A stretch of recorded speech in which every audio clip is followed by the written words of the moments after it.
வீடு இடிஞ்சு கிடக்கு. வீடு 30 வருஷம் ஆச்சு கட்டி. எங்களுக்கு பிள்ளைகளுக்கு படிக்கிறதுக்கு அந்த வீட்டுக்கு வச்சு எங்களுக்கு படிக்க முடியல. இடிஞ்சு இடிஞ்சு விழுது. அதனால நாங்க வெளி இடத்துலயும் படிக்க போடுதோம். அதுவும் வெளி இடத்துல இருந்து படிக்க மாட்டோம். இந்த வீட்டுக்கு தான் நாங்க குடியிருக்கோம். குடியிருந்து எங்களுக்கு பயமா இருக்கு பிள்ளைகளை வச்சு. கவர்மெண்ட்ல இருந்து எங்களுக்கு ஏதாச்சும் ஒரு உதவி பண்ணி எங்களுக்கு வீடு கட்டி கொடுக்கணும். கட்டி கொடுத்தா தான் நாங்க பிள்ளைகளை வச்சு நாங்க அதில் படிக்க வைக்க முடியும். எங்களுக்கு இருக்கவும் முடியும்.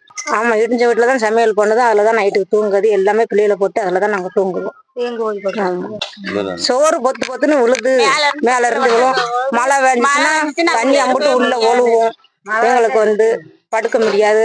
மழை நேரம் பிள்ளைகளை வச்சுட்டு நாங்க விடியாதும் குத்து வச்சுக்கிட்டு தான் இருக்கோம். தண்ணி இறைச்சி ஊத்திக்கிட்டு. சுப்புத்தாய். ஆளு இருக்கிறதுக்கு வழி இல்ல. என்ன ஆம்பளை ஆளு குடியாரு ஆளு வீடு தங்காது. நான் ஆம்பளையால வச்சு ஒண்ணுமே செய்ய முடியாது. பிள்ளை 10 படிக்கு, பையன் சின்ன பையன். நாங்க ரொம்ப கஷ்டப்பட்ட குடும்பம். என்ன எங்களால வீடு கட்டி இருக்கிறதுக்கு வழி இல்ல.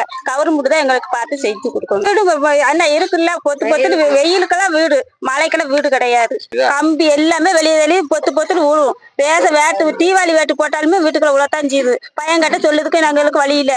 அதை கேட்டு கொடுக்க மாட்டோம் யாருமே. உங்க பேருமா? என் பேரு இந்திரா.